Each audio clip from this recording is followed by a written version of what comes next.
Hi hello, മുത്താര ചലഞ്ചുമായിട്ടാണ് ഞാനിന്ന് വന്നിരിക്കുന്നത്. ഇത് ചെറിയ വാവകൾക്ക് കൊടുക്കാനൊന്നും അല്ല ഞാൻ ഈ കുറുക്കിയെടുക്കുന്നത്, ഇതെനിക്ക് തന്നെ കഴിക്കാനായിട്ടാണ് കേട്ടോ.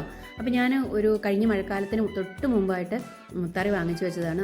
പുറകെ തന്നെ മഴ വന്നു, അതിനുശേഷം എനിക്കൊന്നും ചെയ്യാൻ പറ്റിയില്ല. ഇപ്പോൾ ഞാൻ അതിനെ എടുത്ത് നന്നായി കഴുകി അരിച്ച് 2-3 പ്രാവശ്യമെങ്കിലും കഴുകി അരിച്ചെടുക്കണം കേട്ടോ. കല്ലൊക്കെ കാണും, അതിനെ നമ്മൾ വേർതിരിച്ചെടുക്കുക. എന്നിട്ട് നന്നായിട്ട് ഒരു രാത്രി ഫുള്ള് വെള്ളത്തിലിട്ടേക്കുക. രാത്രിയോ പകലോ വെള്ളത്തിലിടുക. അതിനുശേഷം നമ്മൾ അതിൻ്റെ തുളയുള്ള ഈ പാത്രത്തിനകത്തേക്ക് ഇതുപോലെ വാരി വെക്കുക. വാരി വെച്ച ശേഷം നമ്മൾ ഇതുപോലെ ഒരു തുണിയുടെ മുകളിൽ വെക്കുകയാണെങ്കിൽ ആ വെള്ളം വലിഞ്ഞു പോകും കേട്ടോ. വലിഞ്ഞ് നന്നായിട്ട് തുണിയിലോട്ട് വെള്ളം പിടിക്കും. അപ്പോൾ അതിനെ പിഴിഞ്ഞ് കളയുക. വീണ്ടും അങ്ങനെ ഒന്ന് വെക്കുക കേട്ടോ. രണ്ട് പ്രാവശ്യം വെക്കുമ്പോഴത്തേനും ഓക്കെ ആകും. എന്നിട്ട് എപ്പോഴാണോ നിങ്ങൾ വെക്കുന്നതെങ്കിൽ ഒരു 12 മണിക്കൂർ നേരം വീണ്ടും അതിന് മുളയ്ക്കാനായിട്ട് സമയം കൊടുക്കാം. ചെറുതായിട്ട് മുള വരും. മുള വന്നു കഴിയുമ്പോൾ നല്ല മുത്താറിയാണെങ്കിൽ വേഗത്തിൽ മുള വരും, ഇല്ലെങ്കിൽ കുറച്ചുകൂടിയൊക്കെ ഇരിക്കേണ്ടി വരും. 1.5 ദിവസമൊക്കെ ഇരിക്കേണ്ടി വരും കേട്ടോ. 12 മണിക്കൂർ എന്നുള്ളത് കുറച്ചും കൂടി കൂടുതൽ ഇരിക്കേണ്ടി വരും. എന്നിട്ട് അതിനെ വെയിലത്തിട്ട് നല്ല പാറയിലാണ് ഇട്ട് ഉണങ്ങി എടുത്തിരിക്കുന്നത്. നല്ല സുന്ദരപ്പെട്ടൊരു പാറയുണ്ട്, അവിടെ ഞങ്ങളെല്ലാവരും എല്ലാ സാധനവും കൊണ്ടിട്ട് ഉണക്കുന്നത്, മൂടിയിട്ട് തന്നെ ഉണക്കണം. എന്നിട്ട് ഇതുപോലെ എടുത്ത് ഭദ്രമായി കൊണ്ടുവന്ന് നമ്മൾ നല്ല കവറിനകത്തിട്ട് സൂക്ഷിക്കുക. എന്നിട്ട് നമ്മൾ എവിടെയും പോകേണ്ട, മിക്സി തന്നെ നമുക്ക് ആവശ്യമുള്ളതിനെ മാത്രം എടുത്ത് പൊടിച്ച് പാത്രത്തിൽ നല്ല ചില്ലുകുപ്പിയിലേക്ക് അങ്ങ് ഇട്ട് വെക്കുക കേട്ടോ.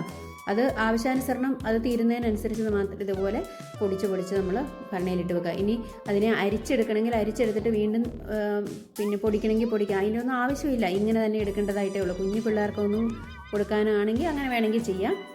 അപ്പോൾ അതിനുശേഷം ഞാൻ ഉണ്ടാക്കുന്ന രാവിലത്തെ പ്രഭാത ഭക്ഷണമാണ് ഈ കാണുന്നത് കേട്ടോ. ഇത് ഞാൻ വെറുതെ കുറുക്കിയെടുക്കുന്നതാണ്. നമുക്ക് ഒത്തിരി ഗുണങ്ങളുള്ളതാണല്ലോ. നമുക്ക് രക്തം ഉണ്ടാകാനൊക്കെ നല്ലതാണ്. പിന്നെ പ്രഷർ, ഷുഗർ ഇങ്ങനെയൊക്കെ ഉള്ള അസുഖക്കാർക്കൊക്കെ ഈ റാഗി നല്ലതാണ്. അപ്പം ഇതിന് എല്ലാത്തിനും കൂടിയാണ് ഞാൻ കഴിക്കുന്നത്. ഇതിന് മെയിനാന്ന് പറഞ്ഞാൽ ഇതിനകത്ത് നന്നായിട്ട് നമുക്ക് രക്തമില്ലാത്തവർക്ക് രക്തക്കുറവ് മാറി കിട്ടാനായിട്ട് നല്ലൊരു സാധനം കേട്ടോ. പിന്നെ എല്ലാ രോഗക്കാർക്കും അത് കഴിക്കാവുകയും ചെയ്യാവുന്നതാണ്. ഞാൻ ഇങ്ങനെയാണ് കുറുക്കുണ്ടാക്കുന്നത്. അതിനായിട്ട് തന്നെ ആദ്യം വെച്ചിരിക്കുന്നുണ്ടോ, ആവശ്യത്തിനുള്ള 1/4 ഭാഗം വെള്ളം അവിടെ വെച്ചു. 1/4 ഭാഗം വെള്ളത്തിനകത്താണ് ഞാൻ ഈ പൊടി കലക്കുന്നത്. ഞാൻ കുറച്ച് ശർക്കര ഇട്ടിട്ടുണ്ട്, അതിനകത്തേക്ക് ഇത്തിരി ഉപ്പും ഇട്ടിട്ടുണ്ട്. എന്നിട്ട് ഈ പൊടി നന്നായി കലക്കിയ ശേഷം ആ വെള്ളം തിളച്ചതിനകത്തേക്ക് നമ്മളിങ്ങനെ ഒഴിച്ചു കൊടുത്ത് കൈയോടെ അങ്ങ് ഇളക്കുക. അപ്പം നല്ല ഒരു കട്ടയൊന്നുമില്ലാതെ നല്ല വൃത്തിയായിട്ട് കിട്ടും കേട്ടോ. വെള്ളം കുറവെന്ന് തോന്നുന്നുണ്ടെങ്കിൽ കുറച്ച് ചൂടുവെള്ളവും കൂടി നമ്മൾ ലേശം കൂടെ നമ്മൾ ഒഴിച്ചു കൊടുക്കുക. പല കട്ടിയിലാണ്, ചിലർക്ക് ലൂസായിട്ട് വേണം, ചിലർക്ക് നല്ല കുറച്ച് കട്ടിയിൽ ആണ് വേണ്ടത്. എന്താ വേണ്ടെങ്കിൽ അതിനനുസരിച്ചിട്ട് ചൂടുവെള്ളം കൂടി ഒഴിച്ചു കൊടുത്ത് നല്ല സെറ്റാക്കി ഇങ്ങ് എടുക്കുക. ഇനി നിങ്ങൾക്ക് മറ്റെന്തെങ്കിലും ഇതിനകത്ത് ഗുണകരമായിട്ടുള്ള സാധനങ്ങൾ ആഡ് ചെയ്യണമെന്നുണ്ടെങ്കിൽ ചെയ്യുക. ഞാൻ കുറച്ച് തേങ്ങയാണ് ഇടുന്നത് കേട്ടോ. എനിക്ക് തേങ്ങയാണ് ഇഷ്ടം. തേങ്ങ ഇടാം, അതിനകത്ത് വേണം നെയ്യ് ഒഴിക്കുക. ഇഷ്ടമുള്ള രീതിയിൽ നിങ്ങൾക്ക് കഴിക്കാം. പിന്നെ ഈ റാഗിപ്പൊടി കൊണ്ട് പല സാധനങ്ങളും നമുക്ക് ഉണ്ടാക്കി കഴിക്കാം അല്ലേ. റാഗി കൊണ്ട് അപ്പം ഉണ്ടാക്കാം, ചപ്പാത്തി ഉണ്ടാക്കാം, എല്ലാത്തിനകത്ത് ചേർക്കാം കേട്ടോ. അപ്പം ഞാനിത് കുറുക്കാക്കി കഴിക്കാൻ പോവുകയാണ്. അടിപൊളിയാണ്. മിക്കവാറും ഞാൻ എളുപ്പമാർഗ്ഗത്തിന് ഇതാണ് കേട്ടോ ചെയ്യാറ്. പിന്നെ അതുപോലെ തന്നെ ദോശ ഉണ്ടാക്കുക. ഞാനിന്ന് ദോശ ഉണ്ടാക്കുന്നതും കൂടെ നിങ്ങളെ കാണിച്ചു തരാം കേട്ടോ. അപ്പോൾ അതോടുകൂടി ഞാനൊരു കാര്യം പറയട്ടെ. നിങ്ങളെൻ്റെ ചാനൽ സബ്സ്ക്രൈബ് ചെയ്യാതെയാണ് എൻ്റെ വീഡിയോ കാണുന്നതെങ്കിൽ നിങ്ങളൊന്ന് സബ്സ്ക്രൈബ് ചെയ്യാൻ മറക്കരുത്.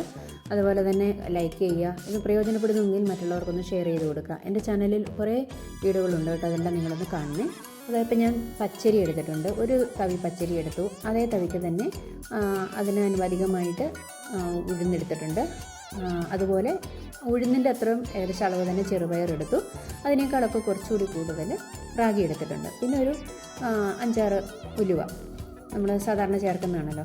ഇതിനെ നന്നായിട്ട് വെള്ളം ഒഴിച്ചിട്ട് ഒരു 15-20 മിനിറ്റ് ഇങ്ങനെ വെള്ളത്തിലിട്ട ശേഷം അതിനെ 2-3 പ്രാവശ്യം നന്നായിട്ട് കഴുകിയെടുത്തിട്ട് നമ്മൾ ആവശ്യമായിട്ടുള്ള വെള്ളം ഒഴിച്ച് അവിടെ ഇട്ടേക്കുക. അപ്പോൾ പിന്നെ 4-5 മണിക്കൂറൊക്കെ ധാരാളം മതി നമുക്കത് കുതിർന്ന് സെറ്റായി വരാനായിട്ട്. അതിനുശേഷം ഇത് അരച്ച് വെച്ചിട്ട് നല്ല രീതിയിലത് പുളിച്ച് വന്നിട്ടുണ്ട് കേട്ടോ.